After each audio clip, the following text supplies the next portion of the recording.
কুসুমপুর গ্রামে ধীরে ধীরে নেমে এসেছিল সন্ধ্যার অন্ধকার। আকাশে জমে থাকা ঘন মেঘে ঢেকে গিয়েছিল চারিদিক। দূরে কোথাও মেঘ গর্জে উঠছিল গুরু গুরু শব্দে। মনে হচ্ছে আর একটু পরেই নেমে পড়বে ঝুম বৃষ্টি। ঠিক এমন সময় প্রতিদিনের মতো আজও করিম চাচা তার গরুর গাড়ি নিয়ে হাট থেকে ফিরছিল। আজ ফিরতে অনেকটাই দেরি হয়ে গেল। আকাশের অবস্থাও ভালো ঠেকছে না, মনে হচ্ছে বুঝি এখনই বৃষ্টি নামবে। কথা শেষ হতে না হতেই তুমুল বৃষ্টি শুরু হলো। শোঁ শোঁ বাতাসের শব্দ আর বিদ্যুতের ঝলকানিতে চারপাশ যেন এক মায়াবী রূপ নিয়েছে। কাদামাখা পথে গরুর গাড়িটা টেনে নিয়ে যেতে গরু দুটিরও বেশ কষ্ট হচ্ছে। রাস্তা একদম ফাঁকা, চারপাশে শুধু অন্ধকার আর বৃষ্টির শব্দ। কিছু দূর গিয়ে করিম চাচা দেখল রাস্তার ধারে একটা বটগাছের নিচে একটা লোক দাঁড়িয়ে আছে। তার মুখটা চাদরের আড়ালে ঢাকা। করিম চাচা ভাবলেন এই দুর্যোগে হয়তো কোনো পথিক আটকে পড়েছে। দয়া পরবশ হয়ে তিনি গাড়ি থামালেন। এই ঝড় বৃষ্টিতে বুঝি পথে আটকা পড়েছেন?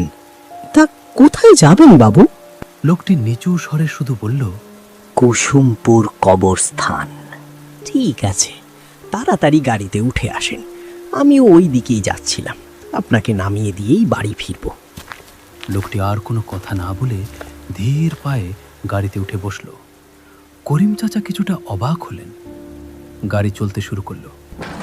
করিম চাচা একঘেয়েমি কাটাতে কথা বলতে লাগলেন। একটা কথা বলবো বাবু, এই রাত বিরেতে তার উপর এমন ঝমঝমে বৃষ্টি, এখন কবরস্থানে গিয়ে কি কাজ আপনার? লোকটি কোনো উত্তর দিল না। কিছু দূর যাওয়ার পর ঝোপঝাড়ের আড়ালে গ্রামের পুরনো কবরস্থানটা দেখা গেল।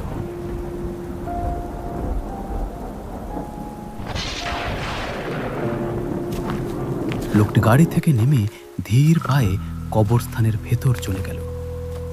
করিম চাচার মনে খটকা লাগল। এইরকম ঝড় বৃষ্টির রাতে লোকটা কবরস্থানের ভেতরে কেন ঢুকলো?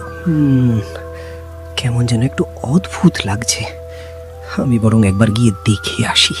কৌতূহল দমন করতে না পেরে তিনি নেমে পড়লেন আর কবরস্থানের ভিতরে চলে গেল। কবরস্থানের ভেতরটা ঘুটঘুটে অন্ধকার। মাঝে মাঝে বিদ্যুতের আলোয় কবরগুলো এক মুহূর্তের জন্য ভেসে উঠছে। চারপাশ নিস্তব্ধ, শুধু ঝিঁঝি পোকার ডাক আর বৃষ্টির শব্দ।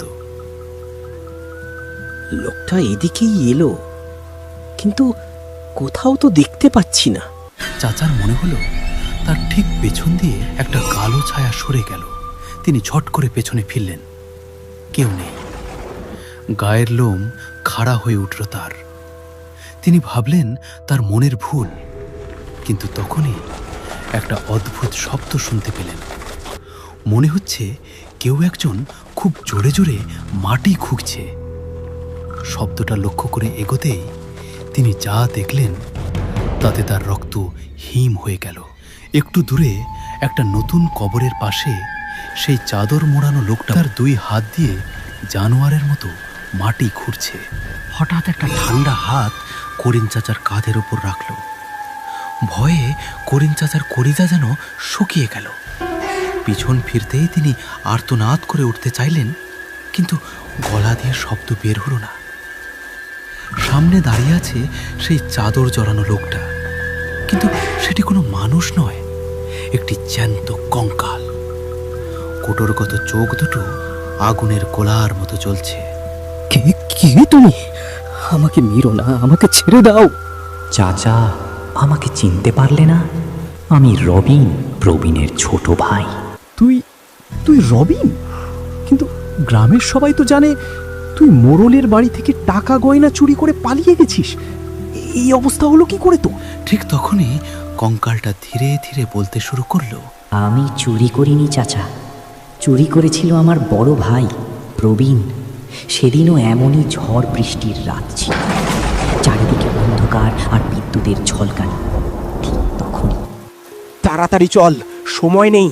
এই সিন্দুকটা যদি কারো নজরে পড়ে তাহলে সর্বনাশ নিশ্চিত। প্রবীণ ভাই মোড়লের বাড়ি থেকে চুরি করে ফিরছিল, আর আমি তাকে দেখে ফেলি। ভাই, তুমি এটা কি করেছো? তুমি তুমি চুরি করেছো? চুরি মহাপাপ। আমি বেঁচে থাকতে তোমাকে এটা করতে দেব না। পাপ পুণ্য এসব দিয়ে পেট ভরে না। এবার আমরা অনেক বড় লোক হব, অনেক বড় লোক। তাই যা দেখেছিস ভুলে যা, আর আমার রাস্তা ছেড়ে দে। না ভাই, আমি তোমার পাপের ভাগী হতে পারবো না। আমি এখনই গিয়ে মোড়ল মশাইকে সব বলে দেব।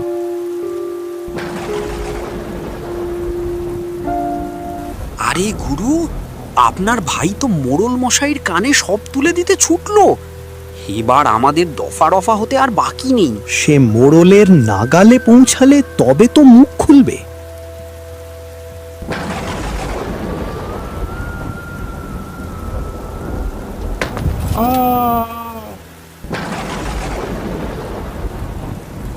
শোন, লাশটা কবরস্থানে এমনভাবে পুঁতে ফেলবি যেন কাকপক্ষীও টের না পায়। কাল সকালে সারা গ্রাম জানবে রবিন চুরি করে গ্রাম থেকে পালিয়েছে। ব্যাস, সাপও মরলো, লাঠিও ভাঙলো না। এখন আমি চলি, কাজটা সেরে আমার সাথে দেখা করিস। তোর পারিশ্রমিকটা পাওনা রইল।